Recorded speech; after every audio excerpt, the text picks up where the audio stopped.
ನಿನ್ನೆ ಏನು ಬಾಗಲಕೋಟೆ ನಗರದಲ್ಲಿ ಶಿವಾಜಿ ಜಯಂತಿಯ ಅಂಗವಾಗಿ ಏನು ಶಿವಾಜಿಯ ಮೂರ್ತಿಯ ಒಂದು ಮೆರವಣಿಗೆ ನಡೆದಿತ್ತು. ಮೆರವಣಿಗೆ ಪ್ರಾರಂಭವಾದಂಥ ಸ್ಪಾಟ್ನಿಂದ ಏನು ನಾವೀಗಿದ್ದೀವಿ ನೋಡ್ತಾ ಇರ್ಬೋದು. ಇದು ಅಂಬಾಭವಾನಿ ದೇವಸ್ಥಾನದಿಂದ ಪ್ರಾರಂಭವಾದಂಥ ಆ ಮೆರವಣಿಗೆ ಮುಂದೆ ಏನು ನಗರದ ಪ್ರಮುಖ ಬೀದಿಗಳಲ್ಲಿ ಒಂದು ಮೆರವಣಿಗೆ ಮೂಲಕ ಬರ್ತಾ ಇಕ್ಕಂಥ ಜನರು ಕೂಡ ಏನು ಹಿಂದೂ ಕಾರ್ಯಕರ್ತರು ಇದೇ ಒಂದು ರೋಡ್ನಲ್ಲಿ ಮೆರವಣಿಗೆ ಮೂಲಕ ಬರ್ತಾ ಇದ್ರು. ಬರಬೇಕಾದ್ರೆ ಅಲ್ಲೇ ಏನು ಎಡಗಡೆ ಇರತಕ್ಕಂಥ ಒಂದು ಫ್ಯಾನ್ ಇದೆ, ಆ ಫ್ಯಾನ್ ಪಕ್ಕದಲ್ಲೇ ಒಂದು ಮಸೀದಿ ಕೂಡ ಇದೆ. ಆ ಮಸೀದಿಯಲ್ಲಿದ್ದಂಥ ದುಷ್ಕರ್ಮಿಗಳು ಅಂದರೆ ಅಲ್ಲಿ ಅನ್ಯ ಕೋಮಿನ ದುಷ್ಕರ್ಮಿಗಳು ಇದ್ದರು. ಆ ಒಂದು ಮೆರವಣಿಗೆ ಬರ್ತಿರ್ಬೇಕಾದ್ರೆ ಅಲ್ಲಿ ಚಪ್ಪಲಿ ಮತ್ತು ಕಲ್ಲು ಎಸೆಯುವಂಥ ಕೆಲಸಕ್ಕೆ ಮುಂದಾಗ್ತಾರೆ. ಈ ನಿಟ್ಟಿನಲ್ಲಿ ಪೊಲೀಸರು ಕೂಡ ಆ ಒಂದು ವೇಳೆಯಲ್ಲಿ ಗಾಯಗೊಂಡಿದ್ದರು. ಜಿಲ್ಲಾ ಪೊಲೀಸ್ ವರಿಷ್ಠಾಧಿಕಾರಿಗಳಂತ ಏನು ಸಿದ್ಧಾರ್ಥ್ ಗೋಯಲ್ ಅವರಿಗೂ ಕೂಡ ಗಾಯ ಆಗಿದ್ದು, ಜೊತೆಗೆ ಅಲ್ಲಿ ಹಿಂದೂ ಕಾರ್ಯಕರ್ತರಿಗೂ ಕೂಡ ಕೆಲವರಿಗೆ ಕಲ್ಲು ಬಿದ್ದು ಗಾಯಗಳಾಗಿವೆ. ಈ ಹಿನ್ನೆಲೆಯಲ್ಲಿ ಈಗಾಗಲೇ ಗಾಯಾಳುಗಳು ಕೂಡ ಖಾಸಗಿ ಆಸ್ಪತ್ರೆಯಲ್ಲಿ ಚಿಕಿತ್ಸೆ ಪಡಿತಾ ಇದ್ದಾರೆ. ಅದರ ಮುಂದುವರಿದ ಭಾಗ ಈಗ ಬೆಳ್ಳಂಬೆಳಗ್ಗೆ ಇವತ್ತಿನ ದಿವಸ ಸಾಕಷ್ಟು ಪೊಲೀಸ್ ಭದ್ರತೆಯೊಂದಿಗೆ ನಗರದಲ್ಲಿ ಪ್ರತಿಯೊಂದು ಕಡೆಯೂ ಕೂಡ ಪೊಲೀಸರು ಬಿಗಿ ಬಂದೋಬಸ್ತ್ ಇದೆ ಅಂತಲೇ ಹೇಳ್ಬೋದು. ಈ ನಿಟ್ಟಿನಲ್ಲಿ ನಮ್ಮ ಜೊತೆಗೆ ಹಿಂದೂ ಕಾರ್ಯಕರ್ತರಿದ್ದಾರೆ. ಅವರು ಇವತ್ತಿನ ದಿನ ಏನು ಒಂದು ಮೀಟಿಂಗ್ ಮಾಡೋದ್ರ ಮುಖಾಂತರ ಏನು ಯಾವ ರೀತಿ ಮುಂದೆ ನಾವು ಪ್ರತಿಭಟನೆ ಮಾಡಬೇಕು ಅಥವಾ ಏನು ಮಾಡಬೇಕು ಅನ್ನುವಂಥದ್ದು ಕೂಡ ಒಂದು ಮೀಟಿಂಗ್ ಮಾಡೋರಿದ್ದಾರೆ ಅನ್ನುವಂಥದ್ದು ಮಾತನ್ನು ಹೇಳ್ತಾ ಇದ್ದಾರೆ. ನೇರವಾಗಿ ಅವರನ್ನು ಮಾತಾಡಿಸಿ ತಿಳಿಯೋಣ. ಸರ್ ನಮಸ್ಕಾರ. ನಿನ್ನೆ ಈ ರೀತಿ ಘಟನೆ ಆಯಿತು, ನೀವು ಮೆರವಣಿಗೆ ಹೋಗಬೇಕಾದ್ರೆ ಒಂದು ಈ ರೀತಿಯಾದಂಥ ಒಂದು ದುರ್ಘಟನೆ ನಡೀತು. ಈ ಘಟನೆ ಹಿನ್ನೆಲೆಯಲ್ಲಿ ನೀವು ಯಾವ ರೀತಿ ಮುಂದೆ ಹೋಗ್ತೀರಿ? ಈಗಾಗಲೇ ನಿನ್ನೆ ರಾತ್ರಿ ಎಲ್ಲರೂ ನಮ್ಮ ಹಿಂದೂ ಕಾರ್ಯಕರ್ತರು ಕೂಡಿ ನಾಳೆ ಬೆಳಗ್ಗೆ 10 ಒಂದು ಸಭೆ ಮಾಡೋಣ.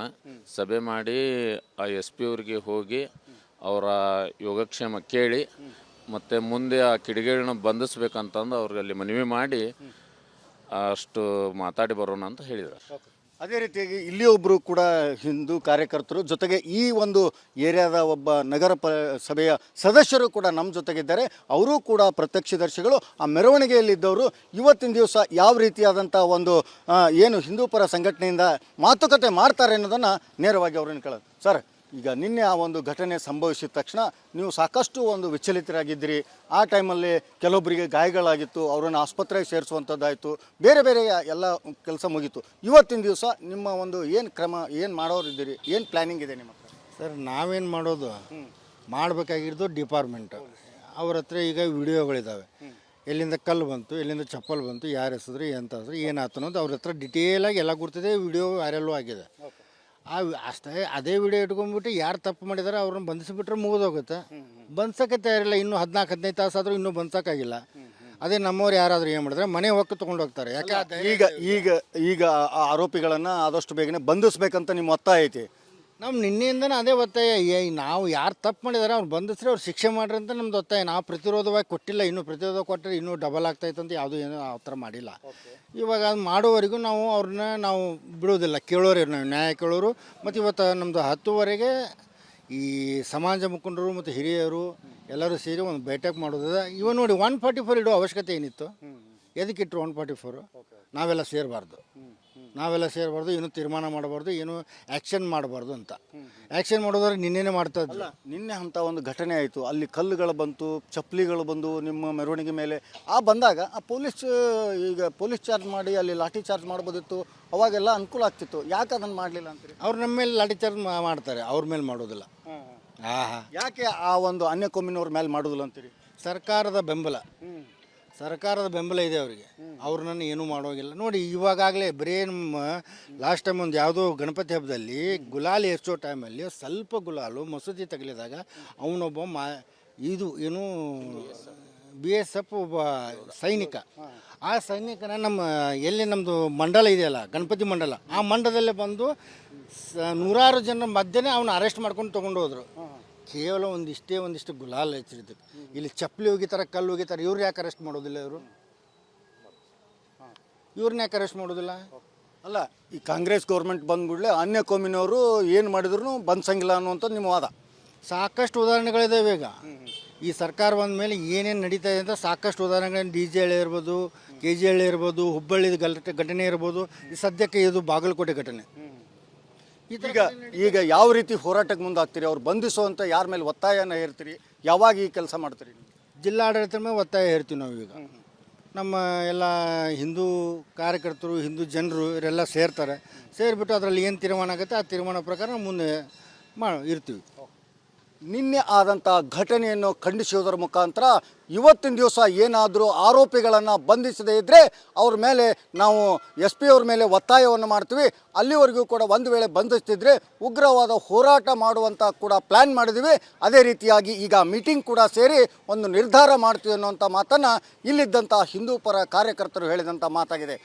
ಬಾಗಲಕೋಟೆಯಿಂದ ಕ್ಯಾಮ್ರಾಮನ್ ಮಂಜು ಜೊತೆ ಸಿದ್ದು ದುತ್ರಗಾಮಿ, ರಿಪಬ್ಲಿಕ್ ಕನ್ನಡ. ನಿನ್ನೆ ಏನು ಬಾಗಲಕೋಟೆ ನಗರದಲ್ಲಿ ಶಿವಾಜಿ ಜಯಂತಿಯ ಅಂಗವಾಗಿ ಏನು ಶಿವಾಜಿಯ ಮೂರ್ತಿಯ ಒಂದು ಮೆರವಣಿಗೆ ನಡೆದಿತ್ತು. ಮೆರವಣಿಗೆ ಪ್ರಾರಂಭವಾದಂಥ ಸ್ಪಾಟ್ನಿಂದ ಏನು ನಾವೀಗಿದ್ದೀವಿ ನೋಡ್ತಾ ಇರ್ಬೋದು. ಇದು ಅಂಬಾಭವಾನಿ ದೇವಸ್ಥಾನದಿಂದ ಪ್ರಾರಂಭವಾದಂಥ ಆ ಮೆರವಣಿಗೆ ಮುಂದೆ ಏನು ನಗರದ ಪ್ರಮುಖ ಬೀದಿಗಳಲ್ಲಿ ಒಂದು ಮೆರವಣಿಗೆ ಮೂಲಕ ಬರ್ತಾ ಇಕ್ಕಂಥ ಜನರು ಕೂಡ ಏನು ಹಿಂದೂ ಕಾರ್ಯಕರ್ತರು ಇದೇ ಒಂದು ರೋಡ್ನಲ್ಲಿ ಮೆರವಣಿಗೆ ಮೂಲಕ ಬರ್ತಾ ಇದ್ರು. ಬರಬೇಕಾದ್ರೆ ಅಲ್ಲೇ ಏನು ಎಡಗಡೆ ಇರತಕ್ಕಂಥ ಒಂದು ಫ್ಯಾನ್ ಇದೆಯಲ್ಲ, ಆ ಫ್ಯಾನ್ ಪಕ್ಕದಲ್ಲೇ ಒಂದು ಮಸೀದಿ ಕೂಡ ಇದೆ. ಆ ಮಸೀದಿಯಲ್ಲಿದ್ದಂಥ ದುಷ್ಕರ್ಮಿಗಳು ಅಂದರೆ ಅಲ್ಲಿ ಅನ್ಯ ಕೋಮಿನ ದುಷ್ಕರ್ಮಿಗಳು ಇದ್ದರು. ಆ ಒಂದು ಮೆರವಣಿಗೆ ಬರ್ತಿರ್ಬೇಕಾದ್ರೆ ಅಲ್ಲಿ ಚಪ್ಪಲಿ ಮತ್ತು ಕಲ್ಲು ಎಸೆಯುವಂಥ ಕೆಲಸಕ್ಕೆ ಮುಂದಾಗ್ತಾರೆ.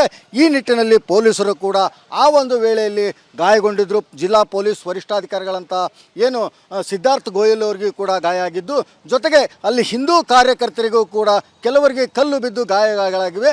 ಈ ಹಿನ್ನೆಲೆಯಲ್ಲಿ ಈಗಾಗಲೇ ಗಾಯಾಳುಗಳು ಕೂಡ ಖಾಸಗಿ ಆಸ್ಪತ್ರೆಯಲ್ಲಿ ಚಿಕಿತ್ಸೆ ಪಡಿತಾ ಇದ್ದಾರೆ. ಅದರ ಮುಂದುವರಿದ ಭಾಗ ಈಗ ಬೆಳ್ಳಂಬೆಳಗ್ಗೆ ಇವತ್ತಿನ ದಿವಸ ಸಾಕಷ್ಟು ಪೊಲೀಸ್ ಭದ್ರತೆಯೊಂದಿಗೆ ನಗರದಲ್ಲಿ ಪ್ರತಿಯೊಂದು ಕಡೆಯೂ ಕೂಡ ಪೊಲೀಸರು ಬಿಗಿ ಬಂದೋಬಸ್ತ್ ಇದೆ ಅಂತಲೇ ಹೇಳ್ಬೋದು. ಈ ನಿಟ್ಟಿನಲ್ಲಿ ನಮ್ಮ ಜೊತೆಗೆ ಹಿಂದೂ ಕಾರ್ಯಕರ್ತರಿದ್ದಾರೆ. ಅವರು ಇವತ್ತಿನ ದಿನ ಏನು ಒಂದು ಮೀಟಿಂಗ್ ಮಾಡೋದ್ರ ಮುಖಾಂತರ ಏನು ಯಾವ ರೀತಿ ಮುಂದೆ ನಾವು ಪ್ರತಿಭಟನೆ ಮಾಡಬೇಕು ಅಥವಾ ಏನು ಮಾಡಬೇಕು ಅನ್ನುವಂಥದ್ದು ಕೂಡ ಒಂದು ಮೀಟಿಂಗ್ ಮಾಡೋರಿದ್ದಾರೆ ಅನ್ನುವಂಥದ್ದು ಮಾತನ್ನು ಹೇಳ್ತಾ ಇದ್ದಾರೆ.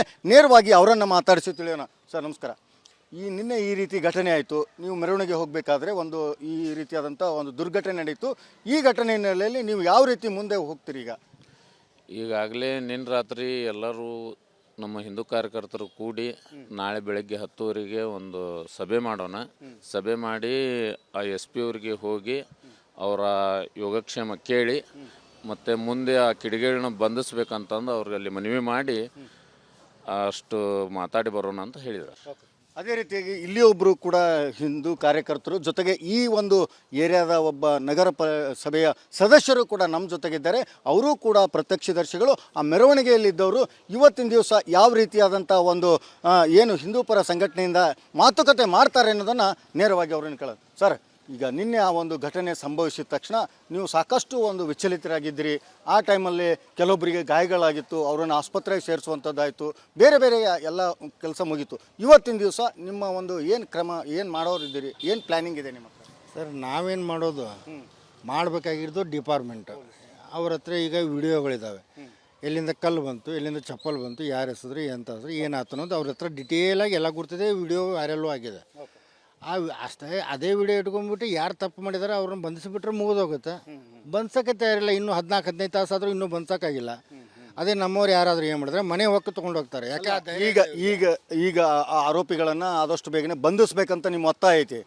ನಮ್ಮ ನಿನ್ನೆಯಿಂದನೇ ಅದೇ ಒತ್ತಾಯ. ನಾವು ಯಾರು ತಪ್ಪು ಮಾಡಿದಾರೆ ಅವ್ರು ಬಂಧಿಸ್ರೆ ಅವ್ರು ಶಿಕ್ಷೆ ಮಾಡ್ರಿ ಅಂತ ನಮ್ದು ಒತ್ತಾಯ. ನಾವು ಪ್ರತಿರೋಧವಾಗಿ ಕೊಟ್ಟಿಲ್ಲ. ಇನ್ನೂ ಪ್ರತಿರೋಧ ಕೊಟ್ಟರೆ ಇನ್ನೂ ಡಬಲ್ ಆಗ್ತಾಯಿತ್ತು ಅಂತ ಯಾವುದೂ ಏನೂ ಆ ಥರ ಮಾಡಿಲ್ಲ. ಇವಾಗ ಅದು ಮಾಡೋವರೆಗೂ ಅವ್ರನ್ನ ನಾವು ಬಿಡೋದಿಲ್ಲ. ಕೇಳೋರು ನಾವು ನ್ಯಾಯ ಕೇಳೋರು. ಮತ್ತು ಇವತ್ತು ನಮ್ಮದು 10ವರೆಗೆ ಈ ಸಮಾಜ ಮುಖಂಡರು ಮತ್ತು ಹಿರಿಯರು ಎಲ್ಲರೂ ಸೇರಿ ಒಂದು ಬೈಠಕ್ ಮಾಡೋದಿದೆ. ಇವಾಗ ನೋಡಿ 144 ಇಡೋ ಅವಶ್ಯಕತೆ ಏನಿತ್ತು? ಎದಕ್ಕಿಟ್ರು 144? ನಾವೆಲ್ಲ ಸೇರಬಾರ್ದು, ಏನು ತೀರ್ಮಾನ ಮಾಡಬಾರ್ದು, ಏನು ಆ್ಯಕ್ಷನ್ ಮಾಡಬಾರ್ದು ಅಂತ. ಆ್ಯಕ್ಷನ್ ಮಾಡೋದ್ರೆ ನಿನ್ನೆನೇ ಮಾಡ್ತಾ ಇದ್ದಿಲ್ಲ. ನಿನ್ನೆ ಅಂಥ ಒಂದು ಘಟನೆ ಆಯಿತು, ಅಲ್ಲಿ ಕಲ್ಲುಗಳು ಬಂತು, ಚಪ್ಪಲಿಗಳು ಬಂದು ನಿಮ್ಮ ಮೆರವಣಿಗೆ ಮೇಲೆ ಬಂದಾಗ ಆ ಪೊಲೀಸ್ ಚಾರ್ಜ್ ಮಾಡಿ ಅಲ್ಲಿ ಲಾಠಿ ಚಾರ್ಜ್ ಮಾಡ್ಬೋದಿತ್ತು. ಅವಾಗೆಲ್ಲ ಅನುಕೂಲ ಆಗ್ತಿತ್ತು. ಯಾಕೆ ಅದನ್ನು ಮಾಡಲಿಲ್ಲ ಅಂತೀರಿ? ಅವ್ರು ನಮ್ಮ ಮೇಲೆ ಲಾಠಿ ಚಾರ್ಜ್ ಮಾಡ್ತಾರೆ, ಅವ್ರ ಮೇಲೆ ಮಾಡೋದಿಲ್ಲ. ಯಾಕೆ ಆ ಒಂದು ಅನ್ಯ ಕೊಮ್ಮಿನವ್ರ ಮೇಲೆ ಮಾಡೋದಿಲ್ಲ ಅಂತೀರಿ? ಸರ್ಕಾರದ ಬೆಂಬಲ ಇದೆ ಅವರಿಗೆ. ಅವ್ರನ್ನ ಏನೂ ಮಾಡೋಗಿಲ್ಲ. ನೋಡಿ, ಇವಾಗಲೇ ಬರೀ ನಮ್ಮ ಲಾಸ್ಟ್ ಟೈಮ್ ಒಂದು ಯಾವುದೋ ಗಣಪತಿ ಹಬ್ಬದಲ್ಲಿ ಗುಲಾಲ್ ಎಷ್ಟೋ ಟೈಮಲ್ಲಿ ಸ್ವಲ್ಪ ಗುಲಾಲು ಮಸೂತಿ ತಗಲಿದಾಗ ಅವನೊಬ್ಬ ಇದು ಏನು BSF ಒಬ್ಬ ಸೈನಿಕ, ಆ ಸೈನಿಕನ ಎಲ್ಲಿ ನಮ್ಮದು ಮಂಡಲ ಇದೆಯಲ್ಲ, ಗಣಪತಿ ಮಂಡಲ, ಆ ಮಂಡಲದಲ್ಲೇ ಬಂದು ನೂರಾರು ಜನರ ಮಧ್ಯೆ ಅವನು ಅರೆಸ್ಟ್ ಮಾಡ್ಕೊಂಡು ತೊಗೊಂಡು ಹೋದರು. ಕೇವಲ ಒಂದಿಷ್ಟು ಗುಲಾಲ್ ಹಚ್ಚಿದ್ದಕ್ಕೆ. ಇಲ್ಲಿ ಚಪ್ಪಲಿ ಹೋಗಿತಾರೆ, ಕಲ್ಲು ಹೋಗಿತಾರೆ. ಇವ್ರು ಯಾಕೆ ಅರೆಸ್ಟ್ ಮಾಡೋದಿಲ್ಲ? ಇವರು ಇವ್ರನ್ನ ಯಾಕೆ ಅರೆಸ್ಟ್ ಮಾಡೋದಿಲ್ಲ? ಅಲ್ಲ, ಈ ಕಾಂಗ್ರೆಸ್ ಗೌರ್ಮೆಂಟ್ ಬಂದ್ಬಿಡ್ಲೆ ಅನ್ಯ ಕೋಮಿನವರು ಏನು ಮಾಡಿದ್ರು ಬಂದ್ಸಂಗಿಲ್ಲ ಅನ್ನುವಂಥದ್ದು ನಿಮ್ಮ ವಾದ. ಸಾಕಷ್ಟು ಉದಾಹರಣೆಗಳಿದಾವೆ ಈಗ. ಈ ಸರ್ಕಾರ ಬಂದ ಮೇಲೆ ಏನೇನು ನಡೀತಾ ಇದೆ ಅಂತ ಸಾಕಷ್ಟು ಉದಾಹರಣೆಗಳು, ಡಿ ಜೆ ಹಳ್ಳಿ ಇರ್ಬೋದು, ಕೆ ಜಿ ಹಳ್ಳಿ ಇರ್ಬೋದು, ಹುಬ್ಬಳ್ಳಿ ಘಟನೆ ಇರ್ಬೋದು, ಈ ಸದ್ಯಕ್ಕೆ ಇದು ಬಾಗಲಕೋಟೆ ಘಟನೆ. ಈಗ ಯಾವ ರೀತಿ ಹೋರಾಟಕ್ಕೆ ಮುಂದಾಗ್ತೀರಿ? ಅವ್ರು ಬಂಧಿಸುವಂಥ ಯಾರ ಮೇಲೆ ಒತ್ತಾಯನ ಹೇರ್ತೀರಿ? ಯಾವಾಗ ಈ ಕೆಲಸ ಮಾಡ್ತೀರಿ?